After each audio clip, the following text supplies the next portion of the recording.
Kita akan melanjutkan ayat 21 dari surah Al-Baqarah. Sebelumnya kita sudah membahas satu atau tiga kelompok manusia yang tak hanya disebutkan dalam surah Al-Baqarah, tetapi dari awal sudah disebutkan dalam surah Al-Fatihah. Mana dia kelompok yang tiga itu? Yang pertama, siratal ladzina an'amta, orang yang diberi nikmat. Yang kedua, al-maghdub, orang yang dimurkai. Yang ketiga, ad-dallin. Tiga kelompok manusia, diberi nikmat, dimurkai, sesat. Siapa yang diberi nikmat? Orang yang bertakwa. Apa ciri-cirinya? Beriman kepada yang gaib, mendirikan salat, berinfak, meyakini Al-Quran dan kitab-kitab sebelumnya, yakin terhadap hari akhirat. Lalu mereka dinilai oleh Allah sebagai orang yang beruntung. Ulaika humul muflihun. Itu yang pertama yang diberi nikmat itu. Kemudian yang kedua, al-maghdub. Siapa yang maghdub, yang dimurkai? Innal ladzina kafaru sawaun alaihim. Orang-orang yang maghdub, dimurkai itu orang-orang yang menutup pintu hatinya. Kafaru, kafir, menutup pintu hatinya dari kebenaran. Mereka ini digambarkan oleh Allah, kalau sudah mereka tutup pintu hatinya, sama saja bagi mereka. Diberi peringatan, tak diberi pun peringatan, sama saja bagi mereka. La yu'minun, tidak beriman. Lalu Allah kunci mati hati mereka, pendengaran dan penglihatan mereka dengan tutupan yang rapat, sehingga mereka mendapatkan azab yang besar. Itu yang maghdub. Lalu siapa yang ketiga yang dalam surah Al-Fatihah, ad-dallin itu? Itulah orang-orang munafik yang disebutkan oleh Allah lebih banyak dari sekedar menjelaskan orang bertakwa dengan orang yang kafir itu. Disebutkan ciri-ciri mereka, sifat-sifat mereka. Sebelumnya kita lihat mereka ini mengaku beriman kepada Allah. Wa minan nasi may yaqulu amanna billah wa bil yaumil akhir, beriman kepada Allah, beriman kepada hari akhirat. Wa ma hum bimu'minin, mereka itu sebenarnya tidak beriman, mengaku saja di lisan. Apa sebab mereka melakukan penipuan? Yukhadi'un Allah, mereka menipu Allah, menipu orang-orang beriman. Padahal kata Allah, mereka itu tidak menipu, melainkan menipu diri mereka sendiri. Itu yang disebutkan.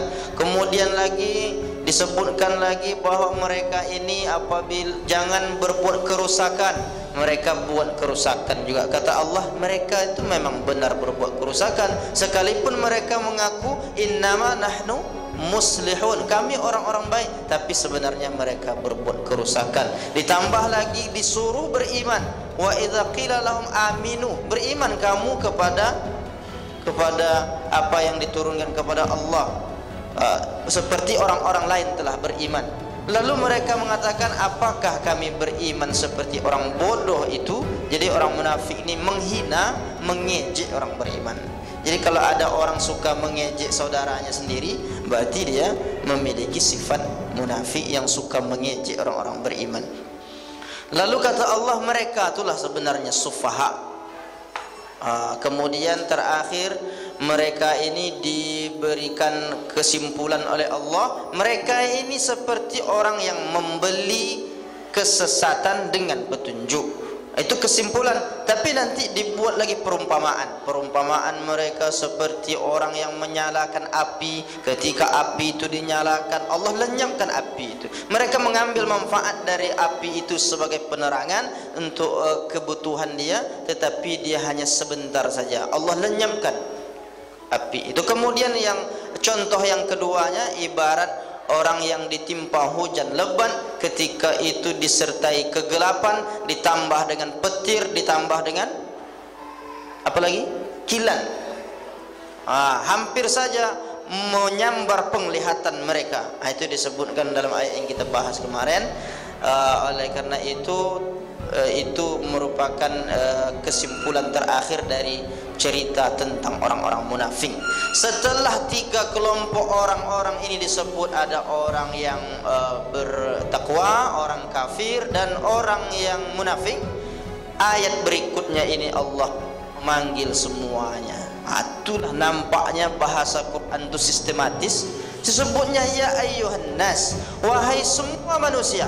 Tak peduli mau dia munafik kah, mau dia kafir kah, mau dia beriman kah, dipanggil semua oleh Allah untuk satu tujuan, untuk tujuan hidup manusia. Manusia itu hidup tujuannya untuk ibadah. Itu disebutkan dalam ayat yang lain, surah Az-Zariyat.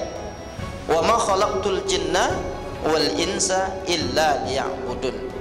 Tidaklah aku ciptakan jin dan manusia kecuali untuk beribadah kepadaku, menyembah kepadaku. Maka ayat ini memanggil semua manusia. Ya ayyuhan nasu ubudu rabbakumul ladzi khalaqakum. Hai orang-orang yang, wahai manusia, sembahlah olehmu Rabbakum, Tuhanmu. Pertama yang kita bahas itu kalimat atau kata ya. Apa makna ya? Ya itu disebut sebagai harfun nida dalam bahasa Arab. Harfun nida itu memanggil, panggilan, munada.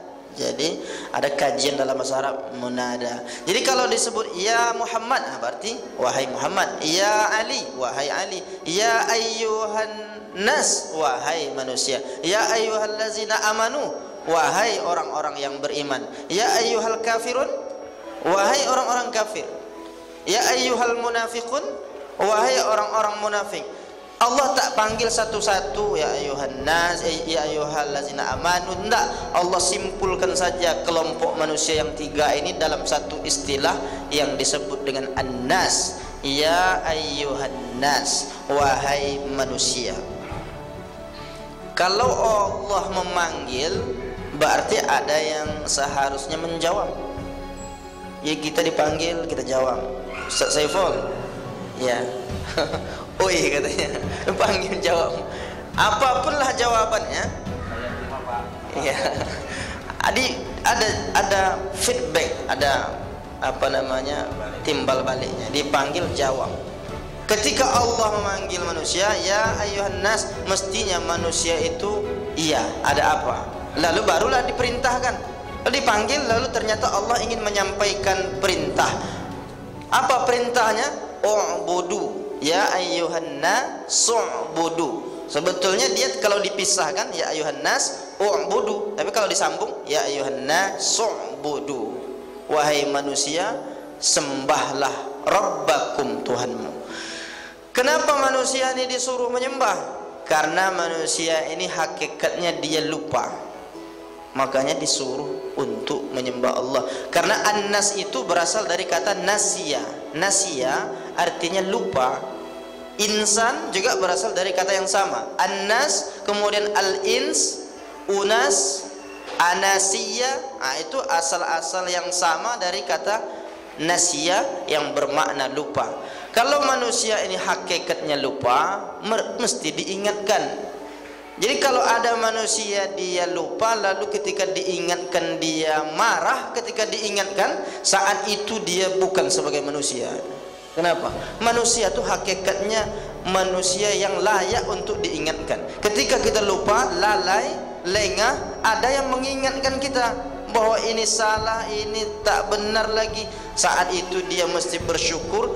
Orang yang ketika mengingatkan dia itu, dia sedang menyempurnakan kemanusiaannya atau menyempurnakan dirinya sebagai an-nas yang disebutkan oleh Allah dalam Quran. Jadi jangan marah ketika ada orang mengingatkan, sebenarnya dia sedang ingin memposisikan kita sebagai panggilan an-nas itu. Maka kita sebagai manusia memang layaklah pernah lupa, tetapi kita tak terus lupa saja terus tak pernah ingat-ingatnya. Bagaimana mengingatkannya supaya kita ingat lalu Allah panggil, dilaksanakan perintah ini? Apa kata Allah? U'budu, sembahlah, ibadahlah. Apa makna ibadah? Dalam kajian tafsir disebutkan ibadah itu maknanya dua. Yang pertama maknanya al-khudu'. Al-khudu' artinya merendahkan diri. Merendahkan diri di hadapan Allah. Itu makna pertama. Yang kedua, makna ibadah itu al-inqiyad. Al-inqiyad itu melaksanakan perintah, meninggalkan larangan. Itu ibadah. Jadi ketika orang merendahkan dirinya di hadapan penciptanya, saat itu dia sedang